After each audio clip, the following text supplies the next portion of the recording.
رحیم تمام تعریف اس معبود کے لیے جو عالمین کا رب ہے، اور درود و سلام محمد و آل محمد علیہ السلام پر۔ ناظرین اکرام، السلام علیکم۔ آپ کا میزبان سید حسن آصف آپ کے سامنے پھر حاضر ہوں اپنے دوسرے ایپیسوڈ کے ساتھ، یعنی اسلام اینڈ ہیومن رائٹس کے سلسلے سے۔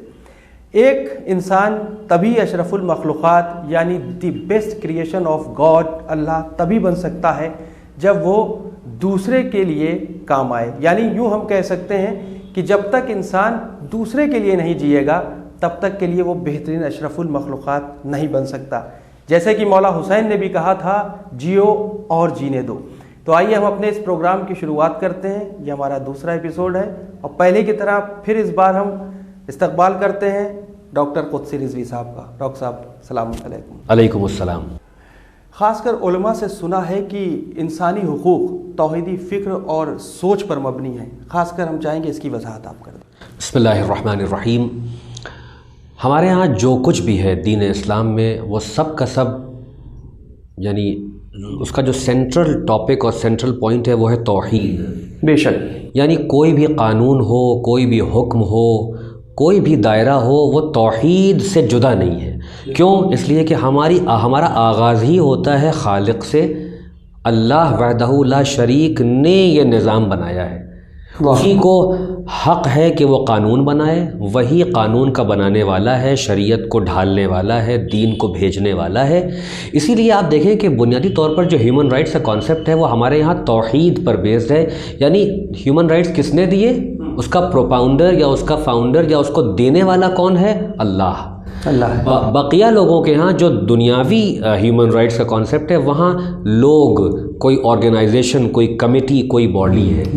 ہم جیسے لوگ جن کی فکریں محدود ہیں، جن کے انٹرسٹ شامل ہیں، جن کے اپنے مفاد شامل ہیں، وہ جعل کرتے ہیں، وہ بناتے ہیں۔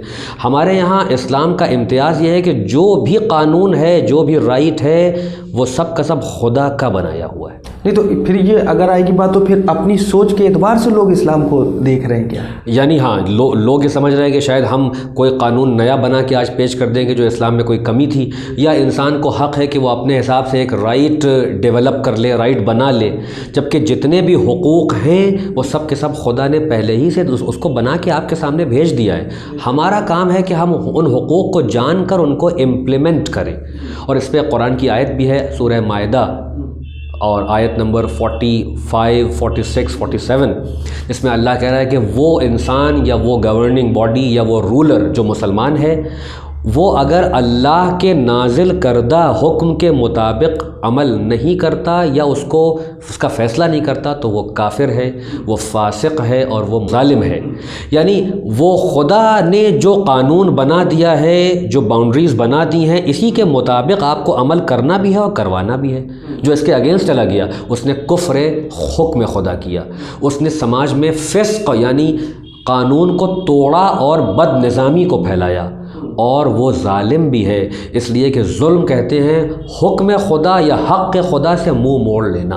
ڈاکٹر صاحب بہت اچھی آپ نے بات کی، لیکن ہم چاہیں گے، دیکھیے آج کل کافر ورڈ آتے ہی لوگوں کے کان کھڑے ہو جاتے ہیں، عجیب و غریب لوگوں کی فیلنگ آنے لگتی ہے، تو ہم چاہیں گے کہ اس کی وضاحت ایک ڈیفینیشن دے دیں، خاص کر کافر کسے کہتے ہیں۔ بہت ضروری ہے، اس لیے کہ جو اسلام مخالف لوگ ہیں وہ بولے بھالے بندگان خدا کو لفظ کفر اور کافر سے ڈرا کر اسلام سے متنفر۔ بالکل کافر اسے کہتے ہیں جو ایک خدا اور اس کے بھیجے ہوئے آخری پیغام سے انکار کرے، یعنی کفر کرے، یعنی توحید اور میسنجر آف گاڈ، نبوت کا کفر کرے اور قرآن کا کفر کرے، وہ ہے ڈس بلیور۔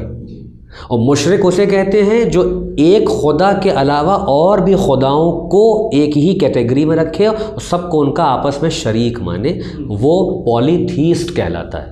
اچھا۔ اور ڈس بلیور وہ ہے کہ جو اللہ کے آخری نظام کو، اس کی توحید کو، رسول خدا کی نبوت کو نہیں مانتا ہے، اپنے رائٹ اور اختیار کی بنیاد پر۔ اتنا رائٹ اللہ نے دیا ہے کہ ماننا ہو مانو، نہیں ماننا ہو نہیں مانو، حق ہم واضح کریں گے۔ اور ایک چیز کی اور وضاحت کروں کہ بعض دیکھا اس ورڈ کو گالی بنا دیا گیا ہے۔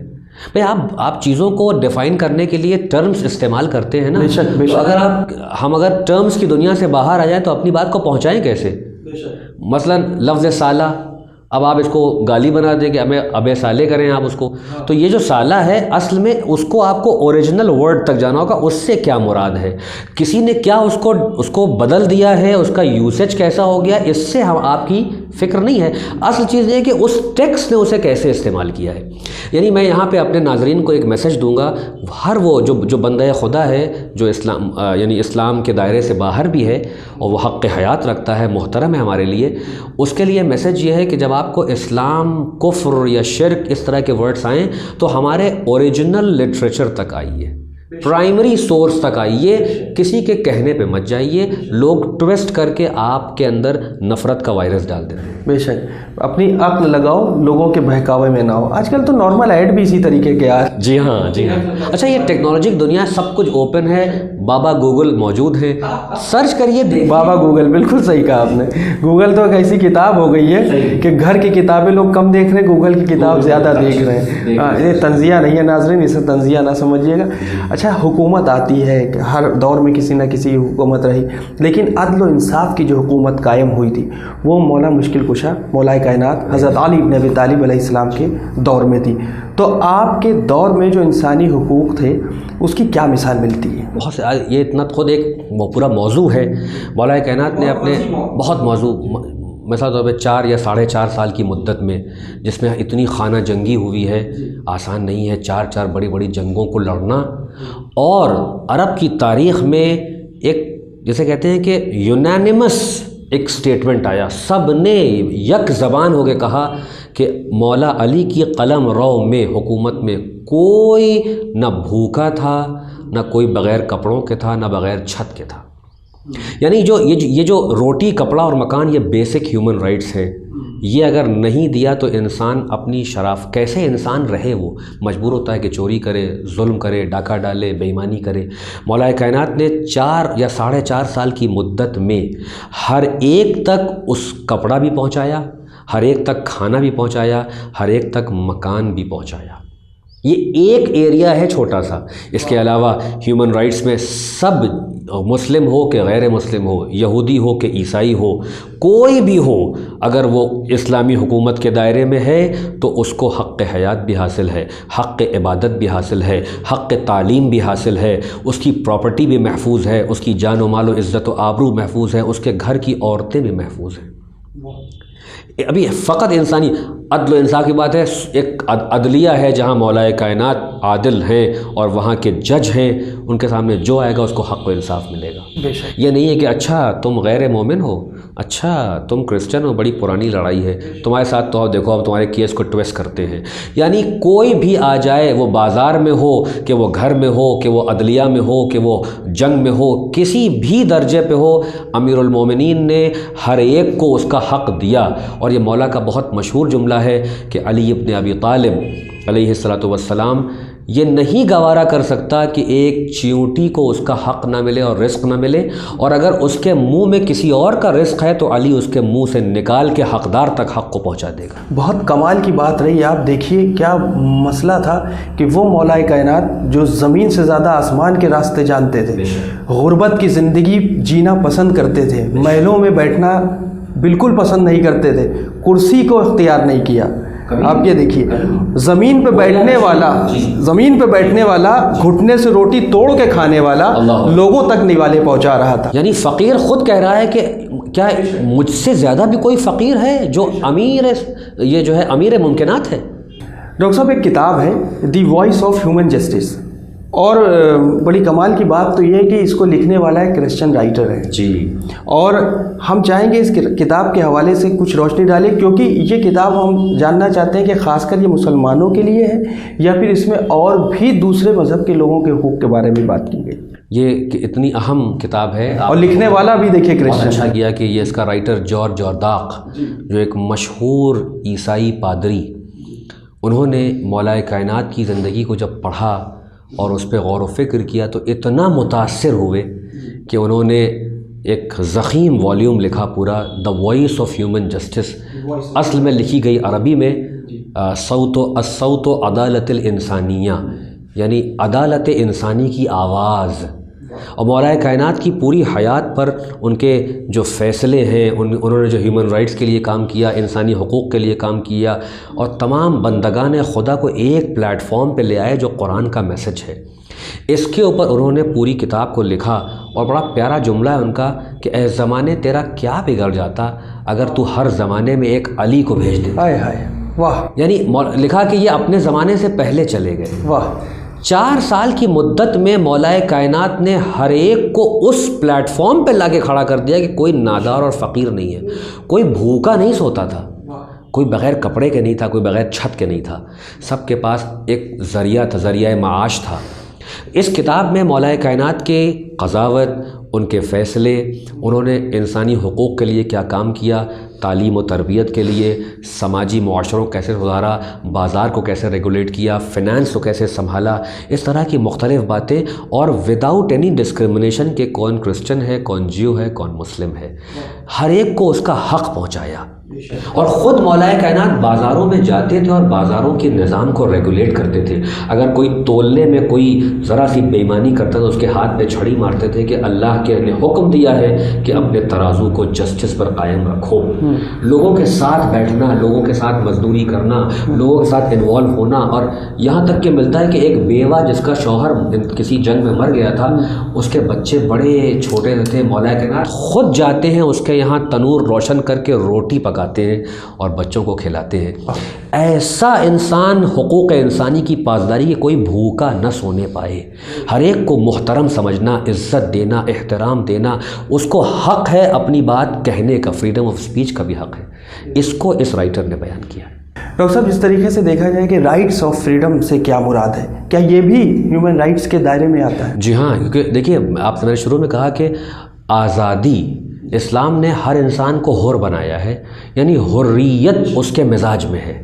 بے شک امام حسین نے جناب حر کو یہی تو کہا تھا کہ اے حر، تمہاری ماں نے تمہارا کیا خوبصورت نام رکھا ہے، تم دنیا میں بھی آزاد اور آخرت میں بھی آزاد ہو گئے، اس لیے کہ تم نے امام حق کو قبول کیا، جو حق کا امام ہے، اس کی بیعت کر لی، اور تم نار سے نکل کے جنت کے راستے پہ آ گئے۔ یعنی اسلام نے ہر انسان کو، کیسا بھی انسان ہو، اگر وہ انسان کی ڈیفینیشن میں آتا ہے تو وہ آزادی لے کے پیدا ہوا ہے، یعنی یہ ان بورن فریڈم ہے، کوئی صاحب اسے آزاد بنائیں گے نہیں، یہ اللہ نے حق دیا ہے کہ ہم نے تمہیں آزاد پیدا کیا ہے، یہ حق ہے آزادی۔ بہت بڑی بات حقیقت میں یہ قرآن کی آیت اس بات کی گواہ ہے کہ بسم اللہ الرحمن الرحیم، لقد خلقنا الانسان فی احسن تقویم، سورہ 3 کی آیت ہے۔ خود اسلامی معاشرے میں، اسلامی حکومت میں، اور اس وقت جو اسلامی حکومتیں ہیں، آپ کو حق عبادت حاصل ہے، مذہب کو اختیار کرنے کا۔ کوئی ایک ایگزامپل ہمیں نہیں ملتا، جبکہ اس کے برخلاف اسلام کے جو ٹھیکیدار بنے تھے طالبان، انہوں نے خود افغانستان میں گوتم بدھ کے اسٹیچوز کو توڑا، یا اسی ہندوستان میں ہمارے ہندو بھائیوں کے مندروں کو توڑا، مختلف جو مسلمانوں کی آرمیز آتی رہیں، محمد غوری اور اس طرح کے لوگ، انہوں نے آ کے مندروں کو توڑا۔ یہ اصل میں بیسک ہیومن رائٹ کے خلاف ہے۔ اگر کسی قوم نے اپنا کوئی عبادت خانہ، عبادت گھر بنایا ہے تو اس کو اختیار ہے کہ وہ اس میں عبادت کرے۔ آپ کو کہیں سے یہ اختیار نہیں ہے کہ اس کے عبادت خانے کو توڑ دیں۔ آپ نہ آپ ان کو، ان کے خداؤں کو برا کہہ سکتے ہیں، نہ ان کے عبادت خانے کو حقیر کر سکتے ہیں، تحقیر کر سکتے ہیں اس کی، اور نہ ان سے یہ آزادی چھین سکتے ہیں کہ زبردستی مسلمان ہو جاؤ، چاہے تلوار کے زور پہ کلمہ پڑھ لو۔ اسلام ایسے کسی کلمے کا قائل نہیں ہے۔ ڈاکٹر صاحب چاہیں کہ فریڈم آف ایکسپریشن پر بھی تھوڑی سی روشنی ڈال دیں، کتنا بیلنس ہونا چاہیے اور کیا احتیاط کرنی چاہیے؟ واہ، یہ تو اس وقت کا برننگ ایشو ہے، یعنی فریڈم آف ایکسپریشن، آزادی حق بیانی یا آزادی بیان کا جو بات ہوتی ہے۔ دیکھیے، اس میں ہر انسان کو ذاتی طور پر، فطری طور پر اپنی بات کہنے کا اختیار ہے، لیکن اس میں ایک بات میں اپنے ناظرین سے کہنا چاہوں گا کہ بات کہنا اور انسلٹ کرنا دونوں میں بہت فرق ہے۔ آپ کو آزادی انسلٹ کی نہیں ہے، کسی کو ہرٹ کرنے کی آزادی نہیں ہے۔ یہ زبان آزاد ہے، مگر یاد رہے کہ اس کے خالق نے کہا ہے کہ اس کے رائٹس کیا ہیں، اس کی ڈیوٹیز کیا ہیں۔ خود امام زین العابدین علیہ الصلوۃ والسلام نے جو ان کا پورا ایک مشہور کتاب ہے رائٹس کے اوپر، اس پر انہوں نے زبان کے حقوق بتائے ہیں اور زبان کی ڈیوٹیز بتائی ہیں. یعنی یہ زبان بندگان خدا کے فائدے میں کے لیے کھلے، حق کو بیان کرے، مظلوم کی حمایت کرے، ظالم کے خلاف کھڑی ہو، کسی کے سینٹیمنٹس کو ہرٹ نہ کرے، کسی کے مقدسات کی توہین نہ کرنے پائیں. آپ اس پر ایکیڈیمک گفتگو کر سکتے ہیں، علمی ڈسکورس کر سکتے ہیں، مناظرہ کر سکتے ہیں احسن انداز سے، مگر ذلیل نہیں کر سکتے کسی کو. یعنی فریڈم آف ایکسپریشن آپ کا حق ہے، حق انسانی ہے کہ ہم اپنی بات کہنے کا حق رکھتے ہیں. ہم پروٹیسٹ کریں گے، ہم اپریشیٹ کریں گے، ہم تعریف کریں گے، ہم اپنے نظریات کو سامنے رکھنے کا حق رکھتے ہیں، مگر نہ توہین کر سکتے ہیں، نہ انسلٹ کر سکتے ہیں، نہ مقدس چیزوں کی بے حرمتی کر سکتے ہیں، اور نہ فتنہ و فساد اس سے پھیلا سکتے ہیں. بہت بہت شکریہ ڈاکٹر صاحب. یقیناً پہلے کی طرح اس ایپیسوڈ میں بھی ہمارے ناظرین اور میں نے استفادہ کیا اور بہترین گفتگو آپ کی رہی. بہترین سوال اور اس کے آپ نے جو جواب دیے بخوبی عام اور فہم زبان میں آپ نے لوگوں تک ان باتوں کو پہنچایا جس کو بڑے سے لے کر بچوں تک آسانی سے سمجھ سکتے ہیں. ہم اپنے اگلے ایپیسوڈ میں پھر حاضر ہوں گے کچھ اور نئے سوال اور ان کے جوابوں کے ساتھ. تب تک کے لیے ہمیں اور ڈاکٹر صاحب کو اجازت دیں اور دعاؤں میں یاد رکھیں. دیکھتے رہیں چینل ون، پیغام انسانیت. خدا حافظ.